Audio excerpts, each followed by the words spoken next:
ಒಂದ್ ಕಡೆ ನಾನೇ 5 ವರ್ಷ ಸಿಎಂ ಅಂತ ಹೇಳ್ತಾ ಫುಲ್ ಕಾನ್ಫಿಡೆನ್ಸ್ ನಲ್ಲಿದ್ದಾರೆ. ಸಿಎಂ ಕಾನ್ಫಿಡೆನ್ಸ್ಗೆ ಕಾರಣವೇ ನಿನ್ನೆ ನಡೆದ ಡಿನ್ನರ್ ಮೀಟಿಂಗ್ ಅಂದ್ರೆ ತಪ್ಪಾಗೋದಿಲ್ಲ. ಯಾಕೆಂದ್ರೆ ನಿನ್ನೆ ಸಭೆಯಲ್ಲಿ ನಾಯಕರು ಕೊಟ್ಟ ಬಲದಿಂದಲೇ ಸಿಎಂ ಇವತ್ತು ಸದನದಲ್ಲಿ ಮಾತನಾಡಿದ್ರ ಅನ್ನುವಂಥ ಚರ್ಚೆ ಕೂಡ ಶುರುವಾಗಿದೆ. ಆ ಬಲ ಏನು ತೋರಿಸ್ತೀವಿ ನೋಡಿ.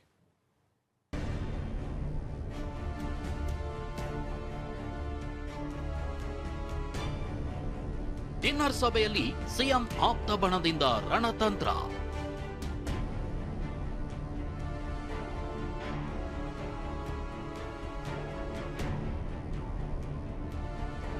ಅಹಿಂದ ಮತಕ್ಕೆ ಹೊಡೆತ, ಸಿಎಂ ಹುದ್ದೆ ಬಿಟ್ಟುಕೊಡಬೇಡಿ.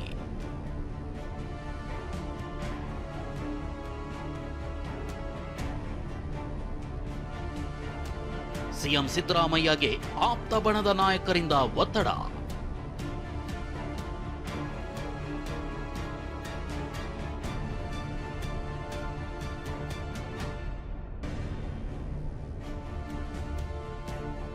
ಈ ಬಲವೋ ಈ ಬೆಂಬಲವೋ ಆಪ್ತ ಬಣ ಕೊಟ್ಟ ವಿಶ್ವಾಸದ ನುಡಿಯೋ ಗೊತ್ತಿಲ್ಲ. ಸಿಎಂ ಸಿದ್ದರಾಮಯ್ಯ ಇವತ್ತು ಸದನದಲ್ಲಿ ಅಬ್ಬರಿಸಿದ್ದಾರೆ. ನಾನೇ 5 ವರ್ಷ ಸಿಎಂ, 2.5 ವರ್ಷಕ್ಕೆ ಮಾತ್ರ ಸಿಎಂ ಸ್ಥಾನ ಅಂತ ತೀರ್ಮಾನವಾಗಿಲ್ಲ ಅಂತ ಸ್ಪಷ್ಟ ಸಂದೇಶ ಕೊಟ್ಟಿದ್ದಾರೆ. ಈಗ ನಾನೇ ಮುಖ್ಯಮಂತ್ರಿ, 2.5 ವರ್ಷ ಆಗಿದೆ, ನಾನೇ ಮುಖ್ಯಮಂತ್ರಿ,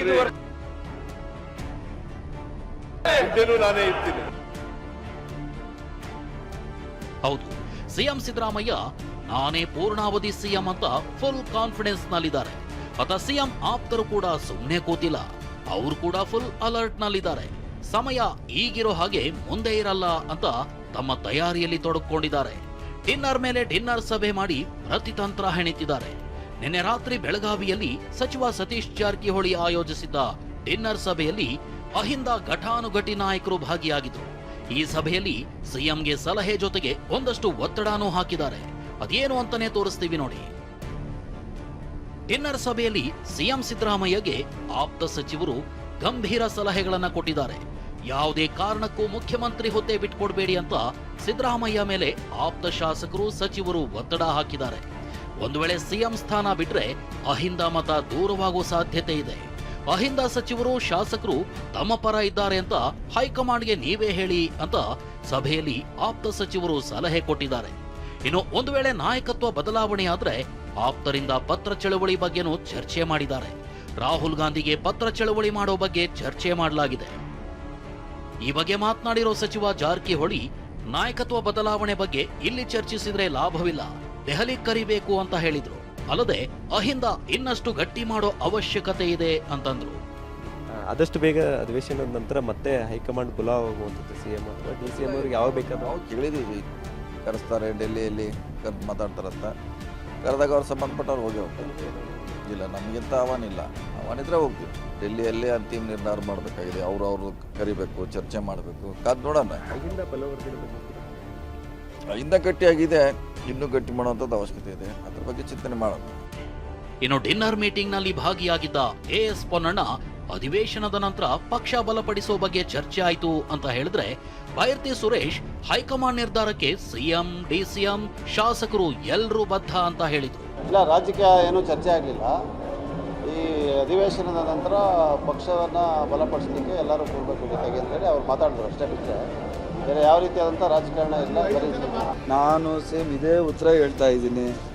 ಹೈಕಮಾಂಡ್ ಏನು ತೀರ್ಮಾನ ಮಾಡ್ತಿದ್ದೋ ಆ ತೀರ್ಮಾನಕ್ಕೆ, ಕಾಂಗ್ರೆಸ್ ಪಕ್ಷ ಏನು ಹೇಳ್ತಿದ್ದೋ ಆ ತೀರ್ಮಾನಕ್ಕೆ ಮುಖ್ಯಮಂತ್ರಿಯಾಗಿ ಉಪಮುಖ್ಯಮಂತ್ರಿಯಾಗಿ ನಾವೆಲ್ಲ ಮಂತ್ರಿಗಳು ಶಾಸಕರು ಬದ್ರಿದ್ದೇವೆ ಅಂತ ಹೇಳ್ತೀವಿ.